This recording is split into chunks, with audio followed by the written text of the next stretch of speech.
MR constructions వాళ్ళు గుంటూరుకు 3 వైపులా 3 మంచి అపార్ట్మెంట్స్ నిర్మిస్తున్నారు. లాంలో రాధాకృష్ణ, గుజ్జనగూడలో యువి అర్బనైట్, తెనాలి రోడ్ లో కేవీ రెసిడెన్సీ. ఎంఆర్ కన్స్ట్రక్షన్స్ మీ ఇంటిని అందంగా నిర్మిస్తాం. జరుగుతున్న 5 స్థానాలకు జరుగుతున్న ఎమ్మెల్సీ ఎలక్షన్లో కూటమిలో భాగంగా తెలుగుదేశం పార్టీ 3 స్థానాల్లోనూ, జనసేన పార్టీ 1 స్థానంలోనూ పోటీ చేస్తున్న విషయం తెలిసిందే.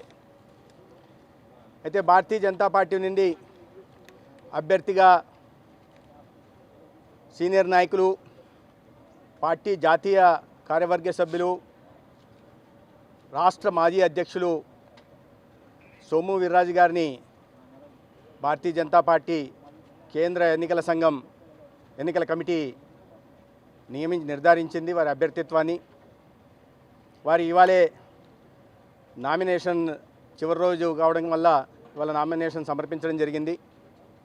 తదనంతరం ఈ రాష్ట్ర గౌరవ ముఖ్యమంత్రి వర్యులు చంద్రబాబు నాయుడు గారిని గౌరవపూర్వకంగా కలిసి వారి సహకారం, వారి ఆశీర్వాదం కోరడం జరిగింది.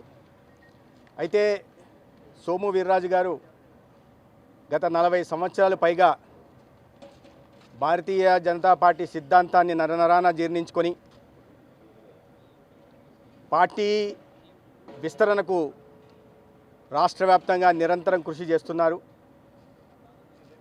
అందుకనే వారి సేవలను గుర్తించి భారతీయ జనతా పార్టీ నాయకత్వం ఇవాళ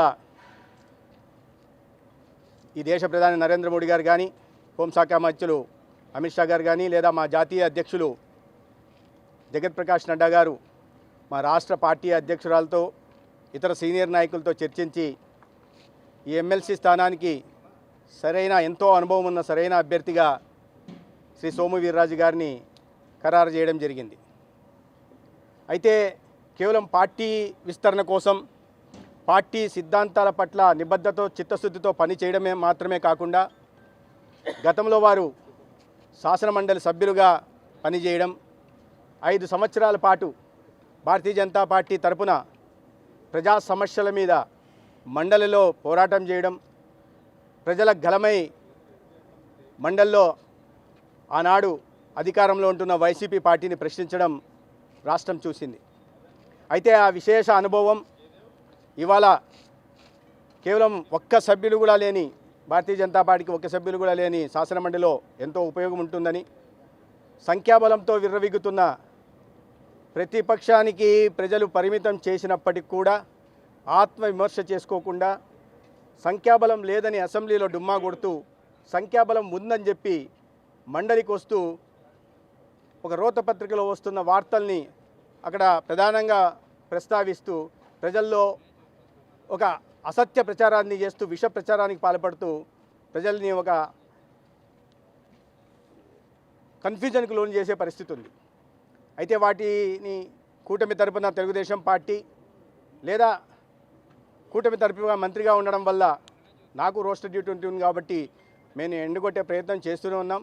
అయితే మేము చేస్తున్న, ప్రతిపక్షంతో చేస్తున్న ఈ అసత్య ప్రచారాన్ని ఎదుర్కొనే క్రమంలో మేము చేస్తున్న పోరాటంలో సీనియర్ నాయకులైన సోము వీర్రాజు గారు కూడా జత కలవడం మా అందరికీ సంతోషంగా ఉంది. అందరం కలిసి ఈ రాష్ట్ర అభివృద్ధి కోసం నరేంద్ర మోడీ గారి ఆశీస్సులతో రాష్ట్రంలో డబుల్ ఇంజన్ సర్కారులో ముఖ్యమంత్రిగా ఉంటున్న గౌరవ చంద్రబాబు నాయుడు గారిని, పవన్ కళ్యాణ్ గారు కానీ చేస్తున్న ప్రయత్నానికి సహకారం అందిస్తూ ఈ రాష్ట్రాన్ని ఆర్థిక ప్రగతిలో ముందుకు తీసుకెళ్లి గౌరవ ప్రధానమంత్రి గారు కలలు కంటున్న వికసిత భారత్ 2047 నాటికి కలను సాకారం చేయడమే కాకుండా ముఖ్యమంత్రి గారు కలగంటున్న, అంటే ఆకాంక్షిస్తున్న స్వర్ణాంధ్ర 2047 నాటికి ఒక ఆరోగ్యవంతమైన, ఒక సంపన్నమైన, ఒక సంతోషకరమైన రాష్ట్రాన్ని నిర్మించేదిగా అందరం కలిసికట్టుగా పనిచేస్తామని తెలియజేస్తున్నాను.